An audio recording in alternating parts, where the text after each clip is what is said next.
오늘 주시는 말씀은 창세기 42장 18절에서 23절까지의 말씀입니다.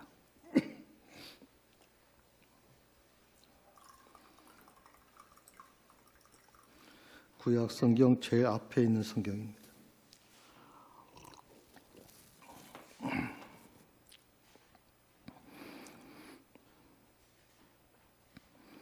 다 자셨으면 자리에 일어나셔서 하나님의 말씀을 들으시기 바랍니다.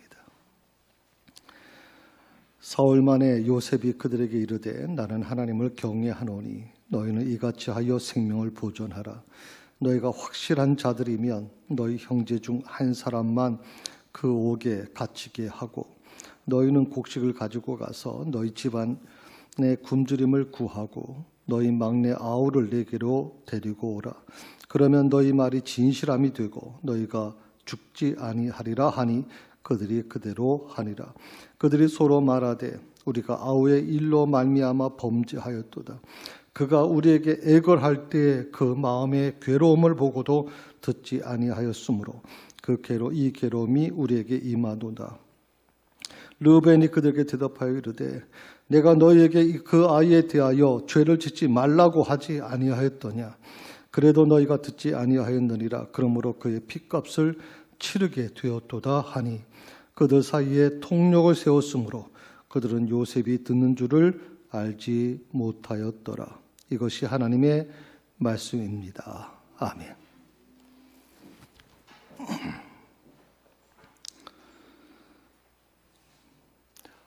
우리 좀 인사 좀 나눌까요? 이제 잘 지내셨습니까? 네. 구정 명절인데도 5인 이상 집합금지라 그래서 가족들하고 같이 다 모이지도 못하고 또 그런 어려움이 아마 있었을 거라고 생각이 듭니다. 지금 아주 오늘까지는 18명까지만 본당에 들어오고 지금 밑에서 지금 또 본산에서 예배를 드리고 있습니다. 마음이 아프죠. 그래도 다음 주에는 조금 이게 20%까지 확산돼서 참으로 감사하다는 생각이 듭니다. 제가 목회를 하면 할수록 늘 궁금한 것이 있었습니다. 그게 뭐냐면 하나님을 믿는 사람들은 불신자들과 뭐가 다를까? 하나님을 믿는 사람들이 불신자들과 다른 게 뭘까? 하나님을 믿지 않는 사람들과 하나님 믿는 사람들이 무엇이 다른 점이 있는가? 그 하나님 믿는 사람들의 특징이 있다면 뭘까 하는 것입니다.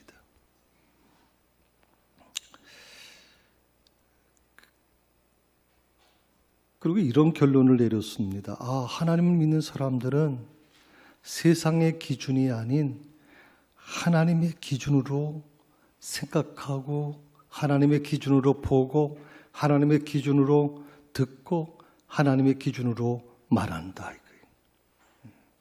그게 하나님을 믿지 않은 사람들과의 가장 큰 차이점이라는 거죠. 하나님 믿는 사람들은 하나님의 기준을 가지고 합니다. 세상의 기준이 아닙니다. 사람들의 기준이 아니라 하나님의 기준을 가지고 판단하는 겁니다.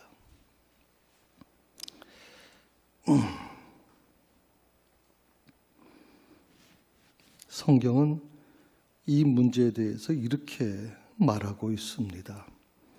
이사야서 40장 31절의 말씀을 보게 되면 한번 같이 읽어볼까요? 네, 같이 읽습니다. 오직 여호와를 앙망하는 자는 새 힘을 얻으리니 독수리가 날개치며 올라간 같을 것이요 다른 박질하여도 곤비하지 아니하겠고 걸어가도 피곤치 아니하리로다. 그러니까 한마디로 말하면 하나님 믿는 사람들은 어떤 사람들이 되어야 되느냐? 오늘 이사야 오늘 40장에 있는 말씀을 예를 들면 이사야 선지자는 이렇게 얘기하는 거죠. 여호와를 앙망하는 자가 되어야 된다. 여호와를 앙망하는 자가 어떤 거냐? 바로 밑에 이런 얘기하죠. 독수리가 날개치며 올라간 같은 것이다. 보여주시겠어요? 사진 좀. 독수리는요 참 재미있는 조류입니다. 참 재밌습니다. 이 독수리는 몸이 큽니다. 날개도 크고요. 이 날개가 공중에 하늘에 높이 날았을 때는 굉장히 유익한 그 하나의 어떻게 보면 몸의 일부지만 이게 땅에 내려 앉으면 뒤뚱뒤뚱거립니다. 날개도 크고 몸도 커가지고 뒤뚱뒤뚱거립니다. 그래서 땅에 앉아 있는 독수리는 누구도 무서워하지 않습니다. 어린 그 곤충 그 동물들도 독수리 땅에 앉아 있는 독수리는 두려워하지 않습니다. 문제는 이 독수리가 날개를 펴고 하늘을 향해 올라간 다음에는 그 독수리가 떴다 그러면 땅에 있는 모든 동물들은 숨어버립니다.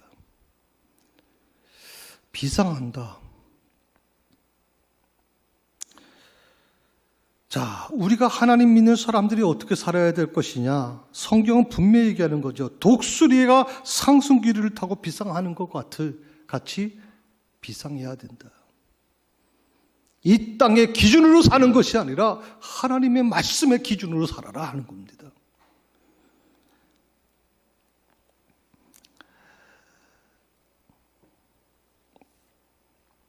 늘 삶에 쩌들려가는 나의 모습. 그래서 우리가 다른 박질을 하면 당연히 지칠 수밖에 없죠. 숨이 걸떡거리고 힘듭니다. 그런데 오늘 말씀을 보니까 곤비하지 아니한다. 걸어가도 피곤하지 않는다. 그거 어떻게 가능하냐? 주님을 앙망하는 자는 그게 얻어진다 이 말이거든. 새 힘이라고 하는 표현을 썼어요. 새 힘. 오늘 저는 이 말씀이 너무나도 감동이 됐어요. 아, 그렇구나. 성령님이 내 안에 계시면 뭔가 달라지겠구나. 뭔가 달라지는구나. 다시 말하면 두 가지가 있는데요. 하나는 문제를 위에서 아래로 내려다 볼 수 있다는 거예요. 문제를 위에서 아래로. 항상 우리 눈을 수평이나 아니면 아래에서 위로 쳐다보는 것과 위에서 아래로 쳐다보는 것은 달라요. 저는 그게 굉장히 중요하다고 생각을 해요. 오늘 우리가 성령님이 내 안에 계시고 주님이 내 안에 계시면 뭐가 달라지느냐? 우리가 믿지 않은 사람들과 하나님을 알지 못하는 사람과 이 세상의 기준과 뭐가 달라지는 것이냐? 문제를 위에서 아래로 내려다 볼 수 있게 된다. 문제를. 내가 지금 땅을 쳐다보거나 아니면 수평으로 볼 때는 보이지 않던 것들이 위에서 보니까 보이더라는 거거든요. 세상이 기준이 아닌 하나님의 기준으로 보게 된다는 겁니다. 어떻게 하면 하나님의 눈으로 볼 수 있을까요? 이 땅에 뿌리박고 있는 내 이 편협한 생각, 이 땅에 뿌리박혀 있는 이 편협한 생각 그 위로 좀 올라가자는 겁니다. 그래야 하나님의 눈으로 볼 수 있다는 거죠. 자, 그렇다고 하면 어떤 사람들이 생각 위로 올라갈 수 있을까요? 오늘 우리가 이사야 40장에 있는 말씀을 읽었는데 이사야 선지자는 분명하게 말합니다. 오직 하나님을 앙망하는 자다. 오직 하나님을 앙망하는 자. 그들이 하나님을 앙망하는 자들이 이 땅에 뿌리 박고 있는 이 편협한 생각으로부터 벗어날 수 있는 것이다. 이 앙망하다라고 하는 단어가 굉장히 중요합니다. 무슨 뜻이냐면 믿고 기다린다라는 원어의 뜻이 그겁니다. 히브리어에서 앙망하다라는 그 원어의 뜻은 믿고 기다린다는 뜻이 있습니다. 그러니까 이 말씀대로 하게 되면 오직 여호와를 앙망하는 자는 하는 말은 오직 여호와를 하나님을 믿고 기다리는 자는 새 힘을 얻는다 하는 거예요. 믿고 기다린다.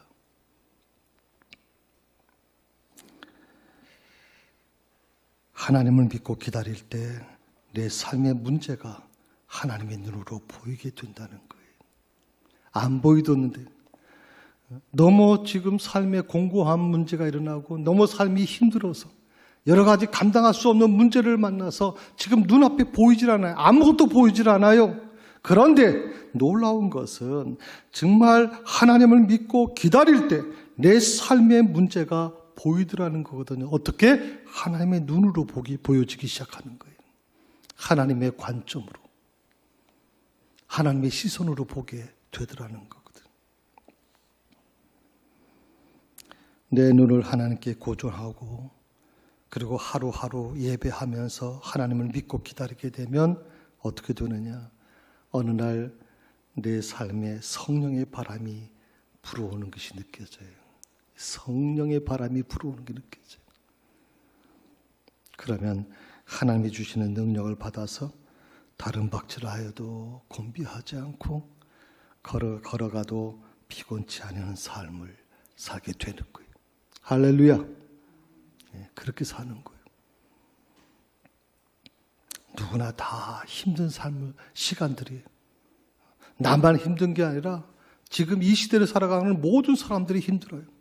젊은 사람은 젊은 사람들이 힘들고, 나이 든 사람은 나이 든 사람이 힘들고, 이번에 구정 같은 경우 5인 집합금지라고 하는 것 때문에 정말 우리 아마 가족들이 참 자녀들이 힘들었을 거예요. 부모님을 찾아뵙지 못하는 것도 힘들었을 것이고 다 어려웠다는 얘기 들었어요. 제가 누구로부터 정확한 정보는 아닙니다만 이 지역에 어떤 분이 그런 얘기를 해요.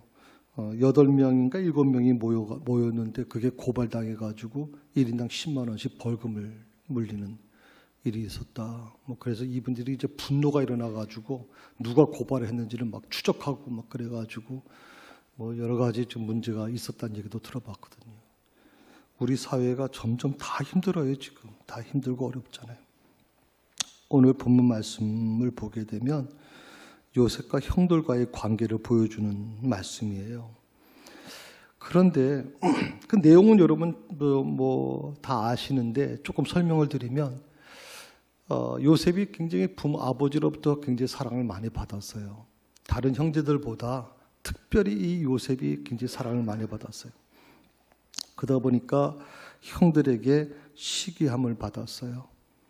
어느 날 요셉이 형들이 요셉을 이제 특별한 장소로 이제 유인하지 않습니까? 그리고 요셉을 죽이려고 구덩이에 넣어놓죠. 그리고 형제들끼리 논란이 일어납니다. 그러니까 논의가 이루어집니다. 요셉을 죽이자. 어떻게 죽일까? 짐승한테 잡혀먹은 것처럼 하자. 그래가지고 요셉의 옷을 벗겨가지고 피를 묻히기도 하고 막 그러지 않습니까? 그러다가 이제 르벤의 그 장남, 르벤의 강력한 욕을 받아들여서 결국 죽이지 않고 돈을 받아서 애굽 상인에게 노예로 팔아버립니다. 은 20을 받고 그렇게 팔아버리죠. 솔직히 여러분, 요셉의 입장에서 보면 이 세상의 눈으로 보면 도저히 해결될 수 없습니다. 요셉과 요셉의 형제들과의 관계는 죽었다 깨나도 해결될 수 없습니다. 생각해 보십시오. 피를 나는 형제들과 지금 요셉을 죽이려고 하고 있고 또 그리고 다행히 노예로 팔았습니다만은 노예로 팔아서 생전 알지도 못하는 곳에 노예로 팔려가지 않습니까? 어떻게 보면 요셉으로서는 평생 가슴에 한이 되었을 거예요. 아마 하루하루 노예 생활하면서 아마 계급으로 끌려가는 그 시간 동안 또 어느 집에서 노예 생활하면서 요셉은 끊임없이 원망과 형들에 대한 분노심이 끊임없이 그 안에 있었을 겁니다. 이를 갈면서 살 수밖에 없었을 것입니다. 그런데 오늘 읽은 본문의 말씀을 보게 되면 도저히 해결될 것 같지 않는 어떻게 보면 이 요셉의 마음속에 자리 잡고 있던 이 형들에 대한 분노심 또 형들에 대한 어떻게 보면 미워하는 마음, 죽이고 싶어하는 마음 이 모습이 놀랍게도 풀어지는 것을 보게 돼요. 도저히 세상의 기준으로 보면 이해가 되지 않는 부분이 지금 일어나고 있단 말이죠. 그게 어떻게 가능했을까 하는 거거든요. 해결 방법은 예상외로 아주 간단했어요. 너무나도 간단한 거였어요. 세상 기준 버리고 하나님의 기준으로 보니까 가능하더라는 거거든요. 도저히 풀어질 수 없는 인간관계에 얽혀있는 문제들. 다른 문제는 좀 덜해요. 그런데 이 인간관계로 얽혀진 문제들은 쉽게 풀어질 수 없잖아요. 혹시 여러분들 가족들 같이 만났다면, 특히 피를 나눈 가족들이, 형제들이 서로 무슨 문제 때문에, 어떤 문제 때문에 서로 싸우면 쉽게 안 풀어져요, 여러분. 다시는 얼굴 보지 않는 경우가 많거든요. 그런데 오늘 놀랍게도 그렇게 얽혀져 있던 문제들, 그리고 요셉의 마음속에 있는 이 분노와 굉장한 미움이 놀랍게도 풀어지는 것을 보게 되는 거예요. 이 창세기 그 뒤 한 두 장 넘겨보면 45장이 나옵니다. 45장 7절에서 8절 말씀 한번 보시겠습니까?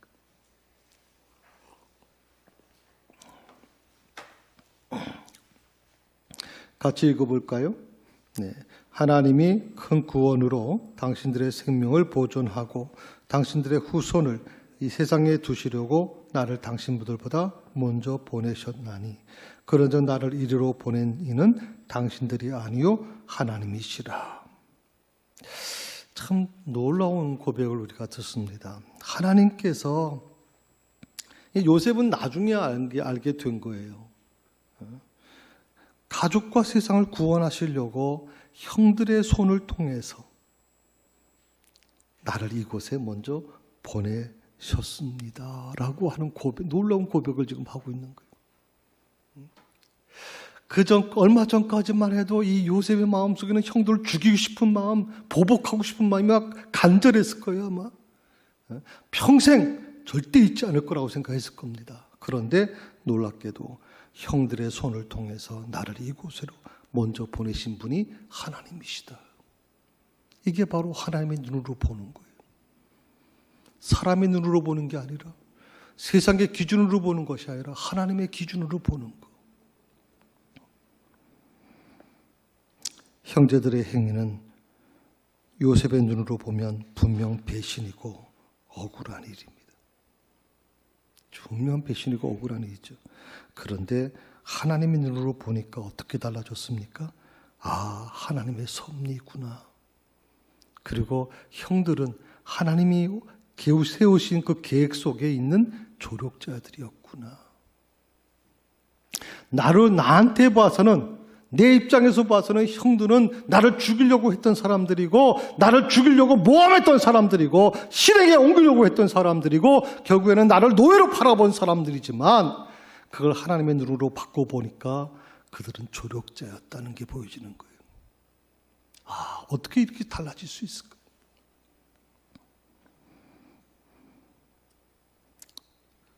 성도 여러분, 혹시 해결되지 않는 문제를 가지고 고민하고 계시는 분이 계십니까? 나름대로 열심히 노력하고 열심히 최선을 다했지만 문제가 풀리지 않고 자꾸만 얽혀지고 힘들어지고 고통스러운 부분에 때문에 힘들어하는 분이 계십니까? 여러분에게 이런 부탁을 드리고 싶습니다. 내 기준을 좀 내려놓으십시오. 내 생각을 좀 내려놓으십시오. 하나님의 기준으로 문제를 보십시오, 여러분. 하나님의 기준으로. 하나님의 눈으로 문제를 바라보라는 거예요. 그러면 도저히 해결될 수 없는 문제들이 해결되는 것을 보게 될 것입니다. 기독교의 믿음을 한마디로 말하게 되면 뭐라고 말할 수 있을까요? 저는 이렇게 한마디로 말씀드려요. 시선 싸움이다. 시선 싸움이다. 내 시선을 어디에 두느냐 하는 겁니다. 내 시선을 땅에 두느냐 아니면 하늘에 두느냐 하는 것이거든. 내 시선을 어디다 두느냐. 그래서 저는 이것을 시선 싸움이라고 하는 표현을 썼어요. 시선 싸움. 제가 어느 책을 보니까 시선 싸움이라는 표현이 있어요. 제가 그 말을 듣고 굉장히 아주 감동을 받았어요. 시선 싸움이다. 똑같이 우리가 이 세상을 살아가요. 똑같은 환경 속에 똑같은 문제를 만났다 할지라도 그 시선을 어디다 두느냐에 따라서 절망이 될 수도 있고 희망으로 바뀌어질 수도 있는 거.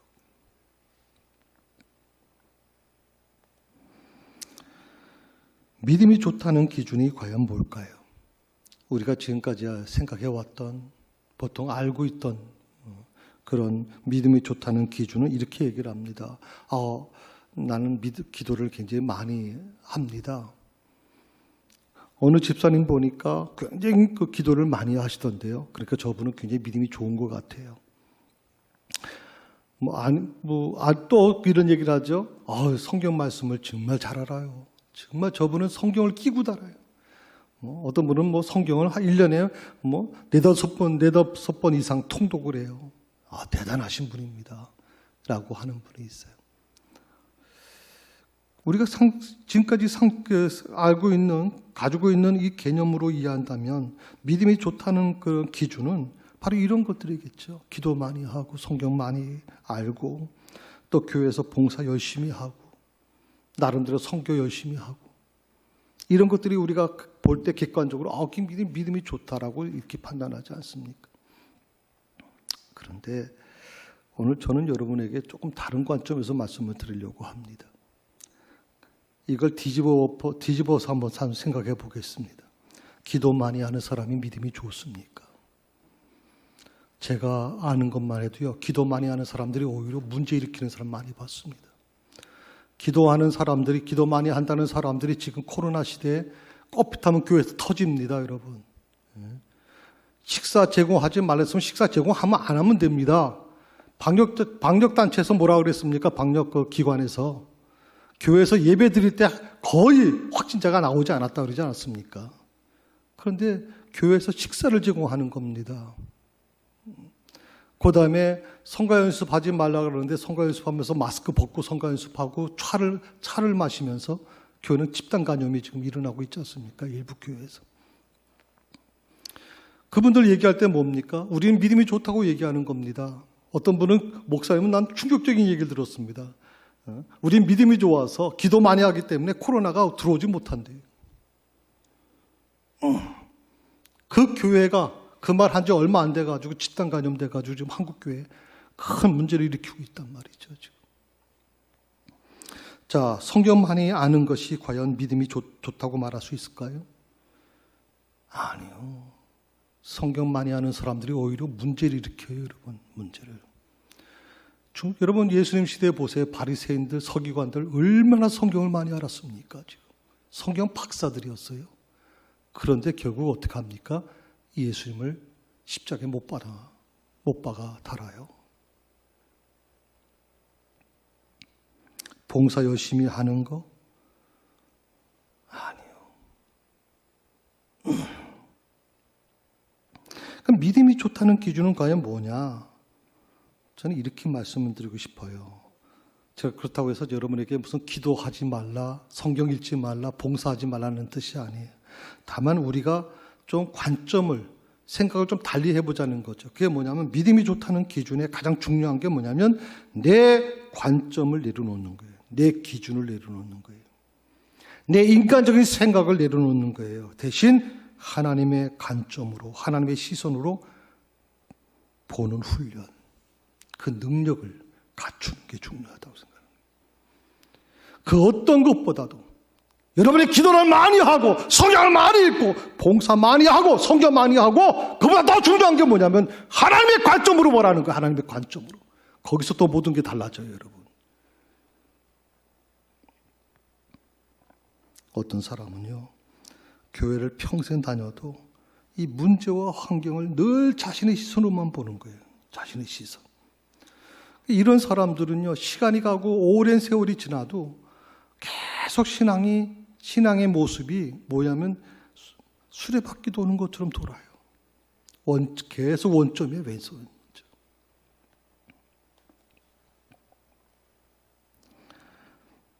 자신의 기준에서 못 벗어나지 않는 이 믿음의 모습은 저는 굉장히 부끄러운 모습이라고 생각을 하거든요. 그래서 이런 분들이 늘 얘기하는 게 있어요. 왜 나만 안 풀리는 건가? 왜 내가 하는 사업만 안 돼? 왜 나만 자꾸만 일이 잘 안 될까? 그리고 늘 이렇게 얘기합니다. 나만 억울하다고. 나는 열심히 했고 나는 다 잘했는데 나만 억울해. 그러면 어떻게 됩니까? 이 교회는 은혜가 없는 것 같아. 그러다 보니까 은혜 있는 교회로 막 찾아다니. 이 교회, 저 교회 또 돌아다니는.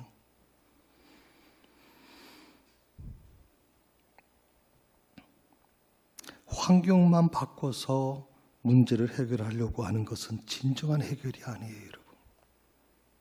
문제를 바꿔서, 환경을 바꿔서 아픔을 해결하려고 하는 것은 잘못된 거예요. 먼저 뭐가 달라져야 돼요? 내 시선이 달라져야 돼요. 내 관점이 달라져야 돼요. 관점이. 하나님의 눈으로 문제를 보는 훈련을 하셔야 돼요. 하나님의 눈으로.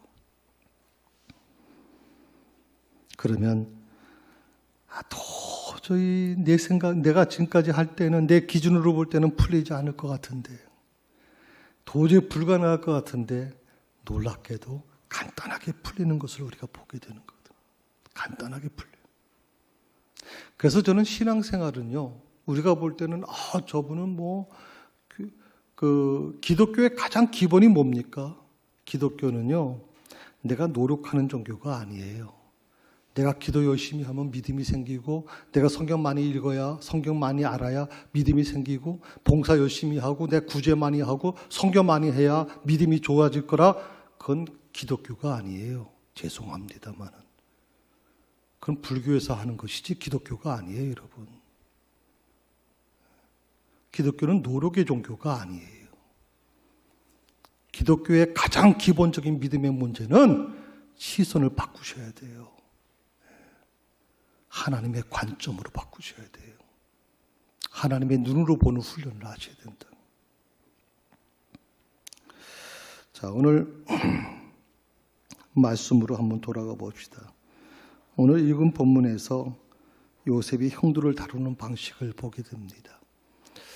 지금 인생이 역전돼 버렸습니다. 원래 과거에는 요셉이 좀 노예로 팔려가고 형들은 큰 변화가 없었겠죠. 다만 그쪽에서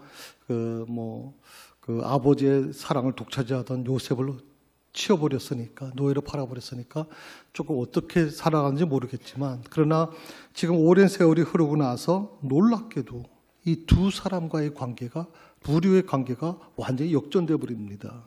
요셉은 노예로 팔려갔지만 놀랍게도 애굽의 총리가 되어 있습니다. 그리고 요셉의 형들은 지금 먹고 살기 위해서, 양식을 구하기 위해서 지금 애굽에 들어와 있는 겁니다. 그리고 요셉은 총리의 자리에 앉아 있지만 요셉의 형들은 지금 무릎 꿇고 총리 앞에서 벌벌 떨고 있는 거죠. 저는 이것을 보면서요, 요셉이 형들을 다루는 이 방식들이 쭉 나오고 있는데, 지금 42장부터 여러분 집에 가서 한번 읽어보시면 좋겠습니다. 이 요셉이 형들을 다루는 방식을 보게 되면 하나님이 나를 다루시는 방법을 우리가 알게 돼요.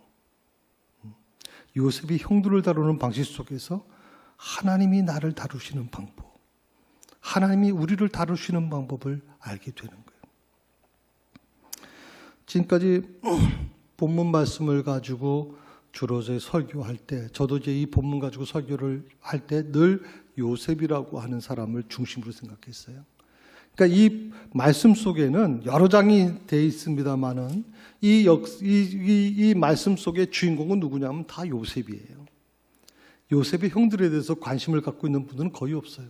특히 요셉의 형들에 대해서 포커스를 맞춰서 설교하는 건 잘 거의 못 봤어요, 저도 그전까지는 그렇게 설교해왔고.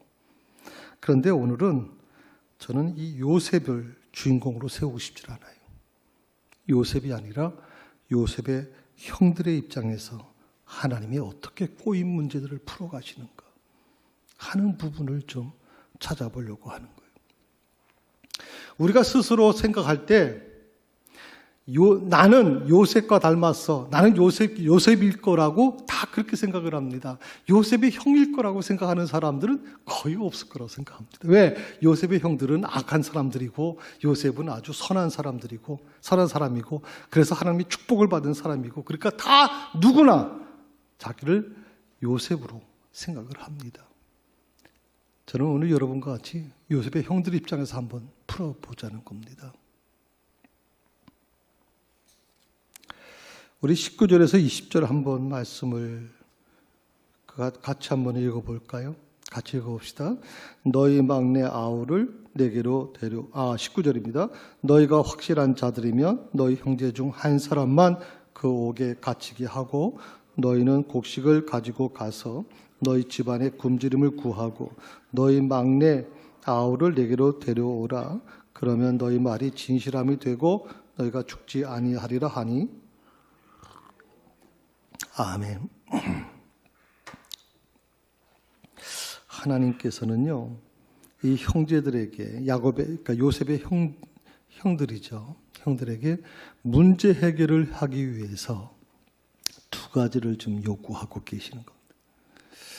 첫째가 뭐냐면 첫 번째는 믿음의 끈을 꼭 붙들라는 겁니다. 믿음의 끈을 붙들라는 겁니다. 자, 총리가 된 요셉이 보고를 받습니다. 히브리 사람들이 지금 양식을 얻으러 왔습니다. 그 양식을 얻는데 총리가 만날 이유가 없죠, 사실은. 그 양식을 돈 주고 사겠다는데 다 밑에서 결정되지 총리까지 총리 관저까지 와서 만날 이유가 없어요. 그런데 아마 요셉은 그 보고 속에서 자기 형들일 수 있다는 걸 아마 감지했던 것 같아요. 그래서 총리 관저로 불러들이죠. 여러분 생각해 보십시오. 전 세계를 지배하던 애굽입니다. 그 애굽의 총리입니다. 그러니 그 권세가 어떻겠습니까? 상상 못 정도로 하늘을 치솟을 정도로 어마어마한 권세가 그 앞에 있었을 겁니다. 그 앞에 섰을 때 요셉의 형들의 모습은 어떤 모습일까요? 고양이와 쥐 사이의 관계처럼 느껴졌을 겁니다. 그런데 갑자기 총리가 된 요셉이 형들에게 두 가지를 요구하죠. 첫 번째가 뭐냐면 오늘 19절에 있던 말씀 중에 너희 중에 한 사람만 그 옥에 갇히게 될 것이다. 너희 형제 중에 한 사람을 옥에 가둔다. 오늘 본문에 나와 있지 않지만 그 감옥에 갇히는 형제가 결국 시므온이라는 것을 나중에 알게 돼요. 왜 시므온이냐? 이 시므온은 야곱의 자녀 중에 두 번째 서열에 있는 자녀거든요.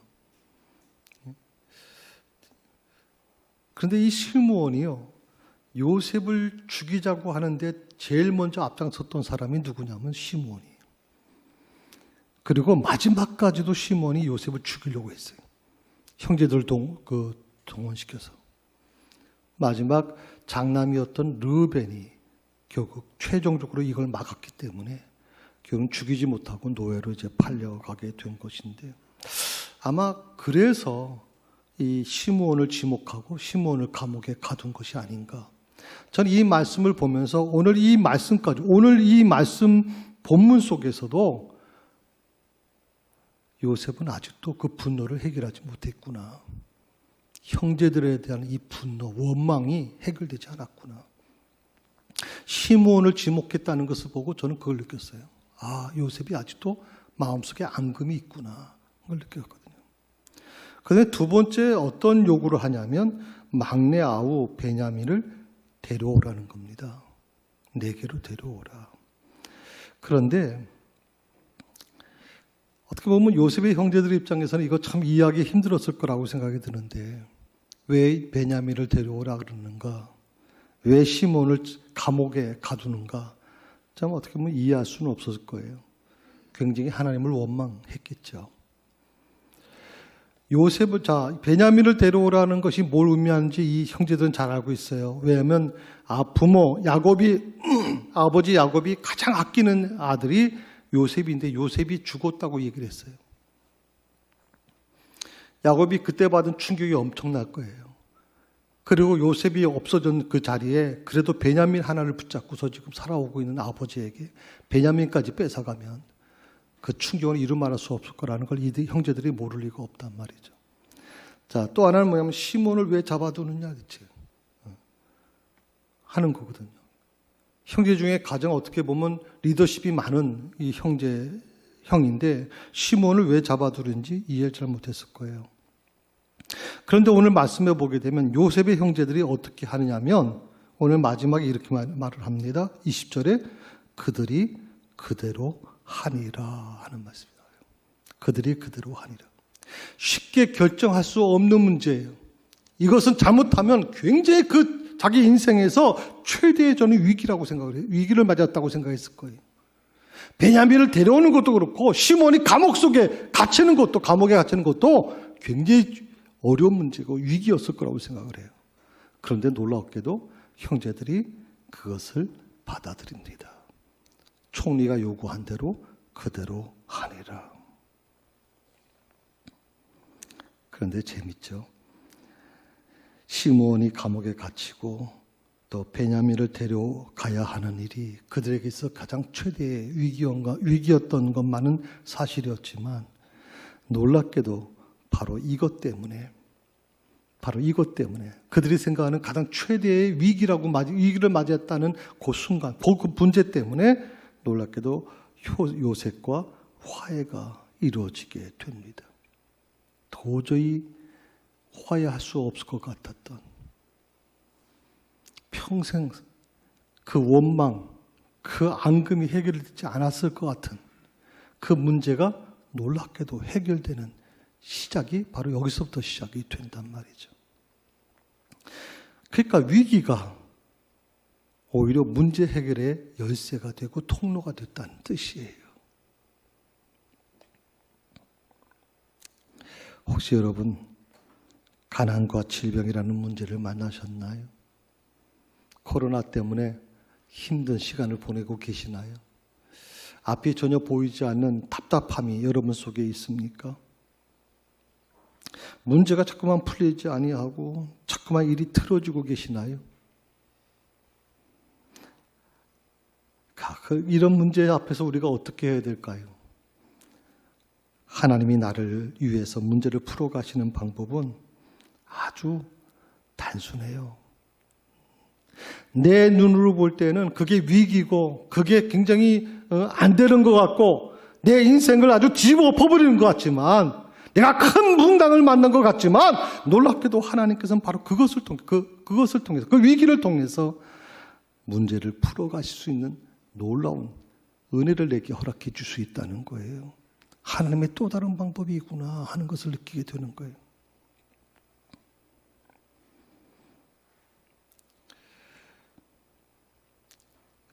우리가 어떤 어려움을 만나게 될 때 그 어려움 앞에서 자꾸만 한탄하고 그 어려움 앞에서 자꾸만 그 원망을 내버리고 그 어려움을 만났을 때 그 어려움 때문에 하나님에 대한 분노로 자꾸만 그렇게 몰고 가지 마시고 이것이 하나님께서 나를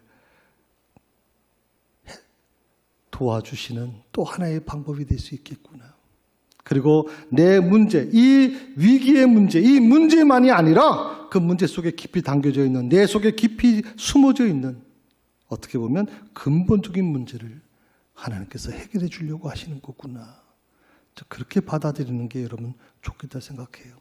그래서 어떤 문제가 풀리지 않거나 자꾸만 일이 틀어지게 되면 하나님께 이렇게 물으셔야 돼요. 하나님, 당신의 뜻이 어디 계십니까? 하나님, 당신의 뜻이 어디 계십니까? 지금 내게 무엇을 지금 말씀하고 계시는 건가요?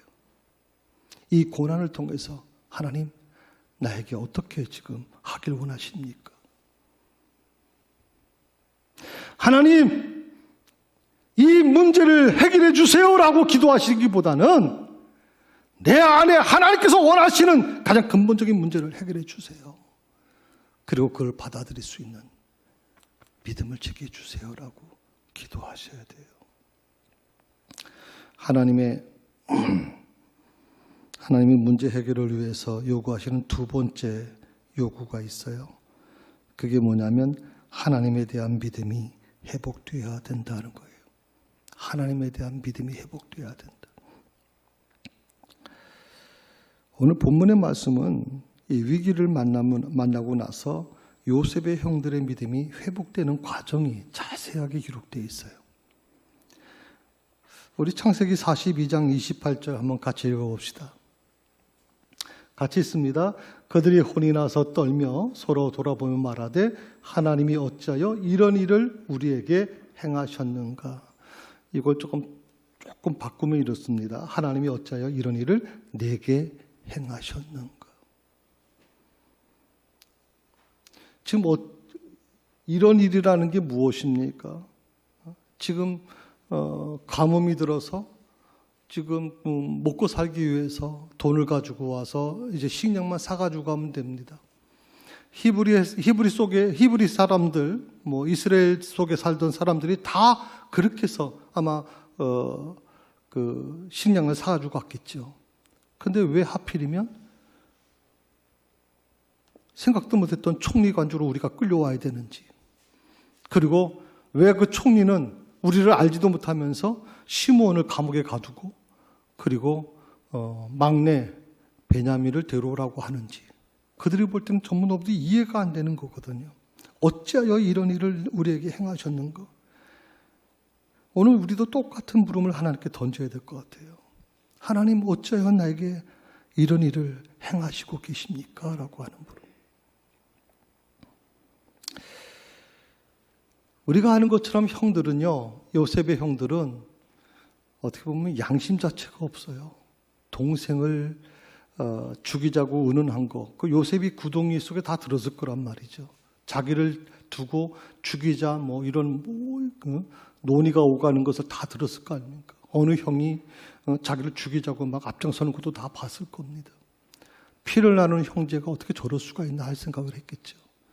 그런 노예로 팔려가면서 그는 끊임없이 자기 속에서, 자기 마음 속에서 이해하지 못할 겁니다. 왜 이런 일들이 자기 삶에 일어나는 것에 대해서 이해를 잘 못했을 겁니다. 그리고 요셉이 죽었다고, 그리고 요셉의 옷에 동물의 피를 뿌려가지고, 그래서 그 아버지 야곱을 속였던 이 형제들이 과연 그동안 믿음으로 잘 생활했을까요? 아닐 거라고 저는 생각하거든요. 그런데 오늘 이 말씀을 보니까 요셉의 형들이 하나님을 생각하기 시작해요. 하나님을 생각하기 시작해요. 어려움이 닥쳤을 때 요셉의 형들이 어떻게 합니까? 세상 방법으로 해결하려고 하지 않아요. 놀랍게도 요셉의 형들이 하나님을 의지하려고 하는 마음을 갖게 돼요. 하나님이 어쩌여 이런 일을 우리에게 행하셨습니까? 이 말 속에는 이 요셉의 형들이 우리는 지금 도저히 할 수가 없어요. 우리 힘으로는 도저히 감당할 수가 없어요. 하나님 어쩌여 우리에게 이런 일을 행하고 계시는 겁니까? 라고 하는 절규가 거기에 담겨져 있는 거예요. 그리고 그 다음에 나오는 게 뭐냐면 르벤이 결국 이렇게 얘기하지 않습니까? 내가 너에게 그 아이에 대하여 죄를 짓지 말라고 하지 아니하였더냐? 그래도 너희가 듣지 아니하였느니라. 그러므로 그의 핏값을 치르게 되었다라고 하는 과거의 문제를 다시 들춰내요. 이 모든 원인이 우리 과거에 요셉에 대한 행한 것에 대한 보응을 받고 있다라고 하는 걸 깨닫게 돼요. 성도 여러분, 이것이 문제가 해결되는 시작인 거예요. 내 시선으로 보지 아니하고 하나님의 시선으로 보기 시작하는 거예요. 하나님만이 이 문제를 해결해 주실 거라고 믿고 있는 거죠. 우리가 어떤 문제를 부딪혔을 때 제일 두려운 게 뭐냐면 그 문제에 집착하고 그 문제만 바라보면서 해결하려고 하는 그 부분이에요. 조금 시선을 바꾸세요. 어차피 우리의 삶은, 믿는 사람들의 그 믿음 생활은 시선 싸움이라고 제가 말씀드렸어요. 시선을 어디에 둘 것이냐. 혹시 막막한 문제를 만나셨나요? 답이 없는 막다른 골목에 갇혀 계시는가요? 이제는 내 시선을 하나님께 돌리십시오. 세상의 기준이 아니라 하나님의 기준으로 바라보는 그런 신앙의 모습이 되었으면 좋겠습니다. 그러면 도저히 해결될 것 같지 않은데, 도저히 해결할 방법이 없는데, 그런데 놀랍게도 아주 너무나도 간단하게, 너무나도 쉽게 이런 방법이 있었어? 어떻게 이런 일이 일어날 수 있을까? 라고 생각할 정도의 그런 놀라운 하나님의 역사가 여러분의 삶 속에도 2021년 나타날 거라고 믿습니다. 그것이 바로 은혜입니다. 그것이 바로 믿는 사람들이 믿지 않는 사람들과 다른 것입니다. 오늘 우리는 그런 믿음을 가지고 2021년을 승리할 수 있기를 바랍니다. 기도하십시다. 하나님, 도저히 길이 보이지 않는 상황 속에서 저는 점점 작아집니다. 그리고 저 자신을 볼 때 너무나도 초라해져 갑니다. 그러나 이제는 왜 나는 이런 모습일까? 더 이상 한탄하지 않겠습니다. 내게 찾아온 문제를 하나님의 눈으로 바라보겠습니다. 주여, 저희를 도와주옵소서. 오직 나의 구원은 하나님께만 있습니다. 예수님의 이름으로 기도드립니다. 아멘.